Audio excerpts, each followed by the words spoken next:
চলুন সকাল সকাল স্নান করে রেডি হয়ে গিয়েছি। আজকে যাব শিলংয়ের পুরো সাইট সিন দেখতে। এই যে ব্রেকফাস্ট দিয়ে দিয়েছে এখানে, ডিম টোস্ট। এবার সব খেতে বসে পড়বো আমরা। এই বস বস বস।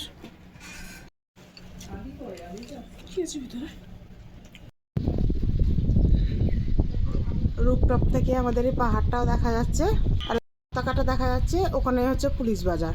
কালকে সন্ধ্যাবেলায় ওখানেই গিয়েছিলাম, একটুখানি এখান থেকে হেঁটে গিয়েছিলাম। এখানে আমরা সবাই রেডি হয়ে নিচে দাঁড়িয়ে আছি। এখানেই গাড়ি আসবে, সামনে চলে এসেছে গাড়ি, এদিকে আসবে, তারপরে তখন সকলে মিলে একসাথে বেরিয়ে পড়ব।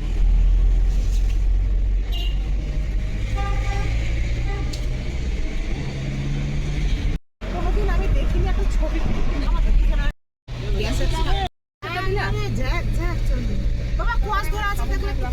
আমরা এখন যাচ্ছি লাইট ল্যাম্প, সেখানে যাব। তো রাস্তাটা দেখুন, একবারে অন্ধকার। এখন বাজছে সকাল 10টা মতো, কিন্তু মনেই হচ্ছে না, মনে হচ্ছে যেন একবারে ভোরবেলা।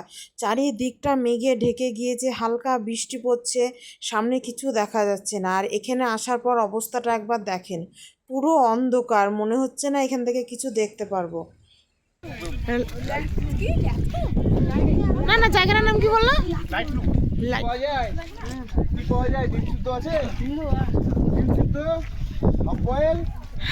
আন্ডা বয়েল।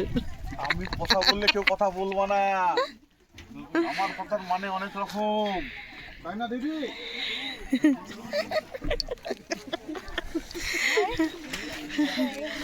পুরো মেঘ ভর্তি, দূরের কিচ্ছু দেখা যাচ্ছে না, তবুও খুব দারুণ লাগছে।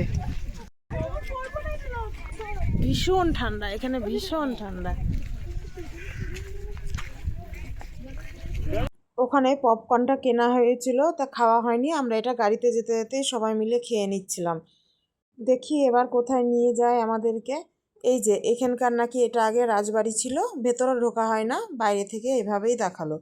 এবার যাব পরের গন্তব্যস্থল। রাস্তায় যেতে যেতে এইখানকার ভিউটা এত সুন্দর ছিল যে আমরা সবাই বললাম এখানে একটু দাঁড়াতে, তারপর কিছু ছবি ভিডিও নেব। তা এখানে দাঁড়ানোর পরে আবার চলে এলো বৃষ্টি।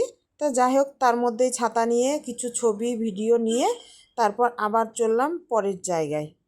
এবার এসেছি শিলং পিকে। এখানে আসার পর আমাদের আর ওই গাড়ি যেতে দেবে না, এখানে আসার পর অন্য গাড়ি ভাড়া করে সেখানে আবার যেতে হবে। আর ওই গাড়িগুলোয় 4 জনের বেশি নেবে না, তার জন্য আমাদের দুটো গাড়ি করতে হয়েছিল, কারণ আমরা তো ছিলাম 7 জন। আর এখানে আসার পর দেখুন এই ফুলগুলো কি অপূর্ব দেখতে না, আর চারি সাইডের ভিউটা তো খুব সুন্দর। আর দেখুন কত রকমের ফুল। আর এখানে না মনে হচ্ছে সামনে কোনো সময় আরও কিছু ফুল বিশেষ ফোটে। এখন এসেছে শিলং পিকে। এখান থেকে শিলং পুরো শহরটা দেখা যাচ্ছে। দেখুন দেখতে কি অপূর্ব সুন্দর, আর ওয়েদারটাও খুব সুন্দর। এখানে সবাই ড্রেস পরে ছবিও তুলছে, ছবি তুললেও তুলতে পারেন সবাই। এ একটা ফুল দেখলাম নতুন রকমের, এর আমি কিন্তু নাম জানি না, কেউ কি জানেন? এবারে যে ওয়াচ টাওয়ারে উঠবো, এখান থেকে আরো বেশি ভালো দেখা যায়।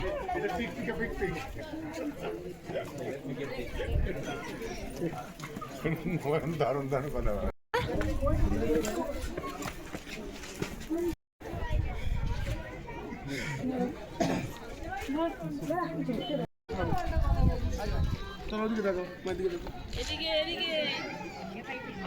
এখানে টুকটাক খাবারের দোকানও আছে, আপনারা চাইলে কোনো কিছু এখানে খেতেও পারেন।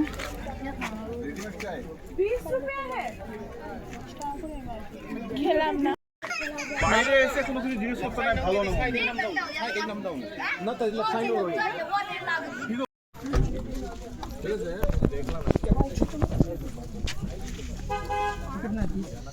হ্যালো। এই এলিফ্যান্ট ওয়াটার ফলসে, সেখানে গিয়ে অনেক ভিডিও করবো, ছবি তুলবো। এখানেও সবাই ড্রেস পরে ছবি তুলছে।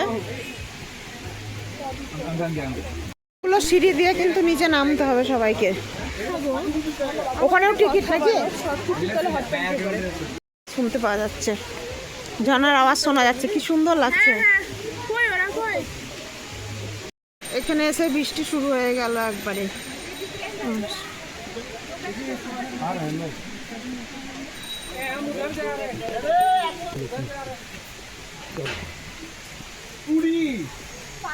এখানে ফুচকা বলো, ফুচকা। এখানে খাবার একটা ছোট্ট রেস্টুরেন্ট টাইপের আছে।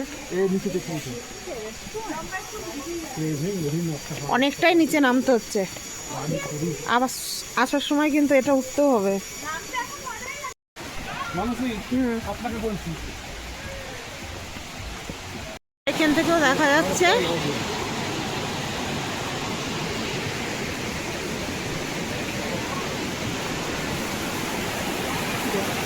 ওই নিচে নামতে হবে।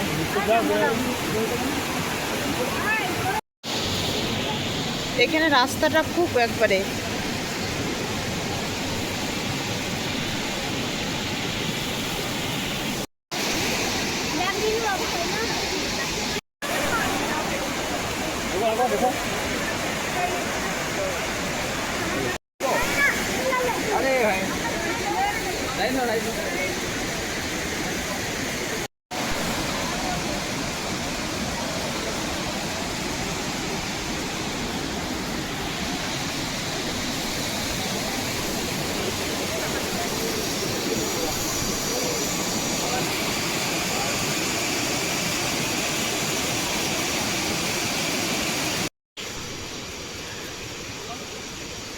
নামতে কষ্ট হচ্ছে না, উঠতে কষ্ট হচ্ছে।